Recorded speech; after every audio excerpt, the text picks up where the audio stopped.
man? It's your big brother K-Rino. And look, we are in Corpus Christi, Texas, getting ready to do the show.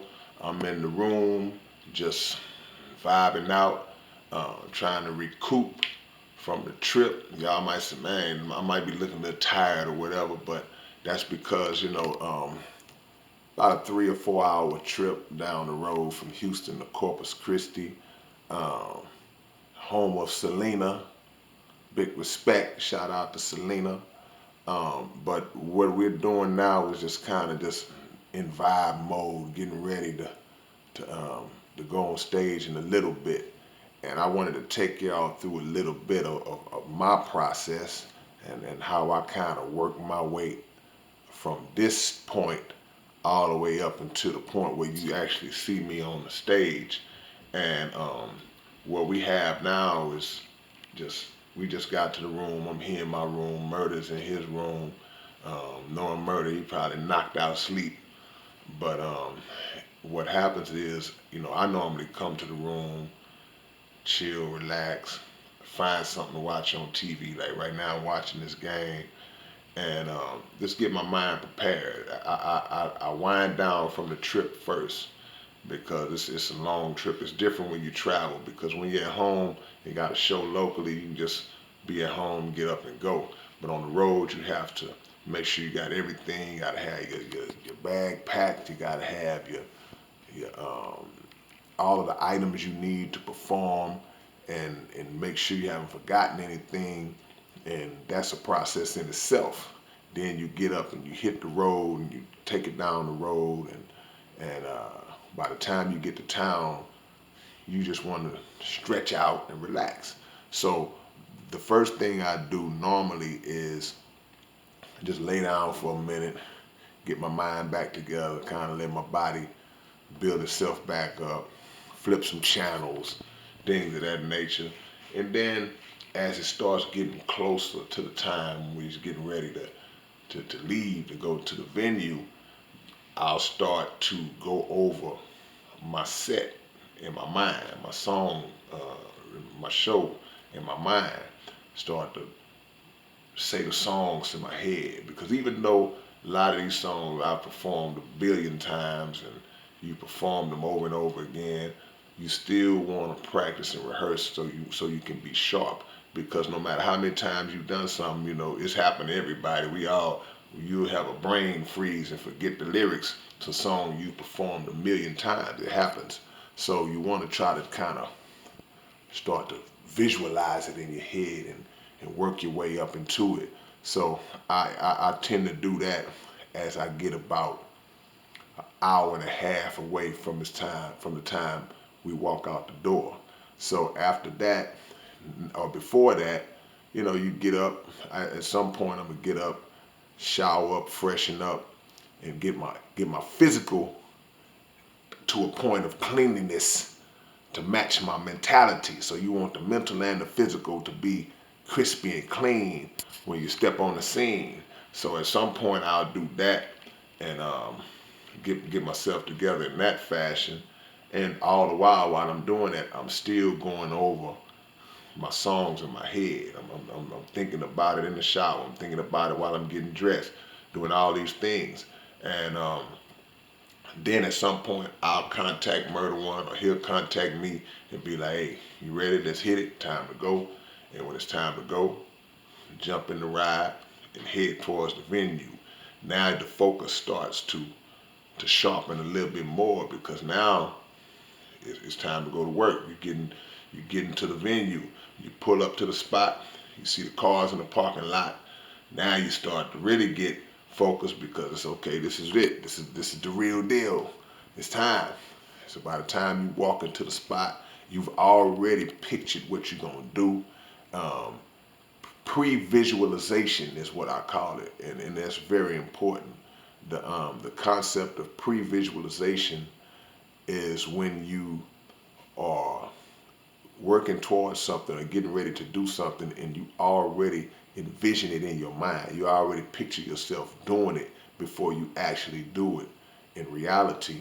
So that way you paint the picture beforehand And then when it's time to actually do it, you just walk into what you've already created and visualized in your head. So I do that. I already see the crowd. I already see myself on stage. I already hear myself spitting. All these things. I see the response, whatever the case is. And that pre-visualization is a very important element to anything you do. It's just not for people who do music. So once you get to that point, then you walk into it and you start to perform, and you in your element now. You live in the reality of it now. I'll let y'all see a little me from a distance, and then me from another angle. But yeah, might be blurry. I don't know. I dropped my camera. I dropped my camera the other day, real hard. This camera done been through some stuff, man. If this camera could talk, it'd be like, man, please retire me. But that's what you do. For me, it's a gradual process. I just work my way step by step all the way up until it's time to live the moment itself. And then when you live the moment, you shut back down. When I come back to the room, I'm gonna shut back down, just slowly, rewind and wind down, and then I'll visualize. I'll play back. I'll replay the night of what has already happened, and then I'll do what a good coach does when he looks at film of his team. He evaluates the film. I'm going to evaluate the film in my mind, and I'm going to say, okay, was this a good show? Was it a bad show? Was it in between? What did I do that I could have did better? Um, where did I mess up at? And a lot of times I record the show so I can actually watch the footage and be like, I messed up right there. I shouldn't have did that. I could have did that better. And you replay it. And so even hours after the show, you're already preparing for the next one to try to make sure that you can do better than the one you just did. So in this particular field, in this particular journey, it's always a quest for perfection. It's never a point, you never reach a point of satisfaction. Even if I look back and say, you know what, this is a real good show. You don't rest on that. You think to yourself, okay, this is a real good show, but how do I improve on that?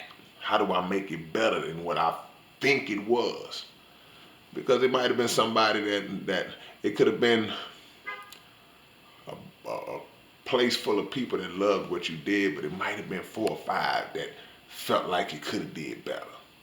And not that you're trying to just go out your way to please 4 or 5 people who may be dissatisfied. They may be haters. You never know what the case may be. It's just the fact that you take every ounce of criticism to heart and try to use it as motivation to get better. So that's my process. I have a list. Y'all can't see it. It's on that paper right there that I just showed y'all. I keep a list of the songs I'm going to do. I may do a lot of the same songs in different shows, but I always change the order up. It's just something in my mind. It's like, you know what? For this particular show, I don't want to do this one third. I want to do this one fifth. I don't want to do this with this one. I don't want to come out on this one. I want to come out on that one and move this one down to.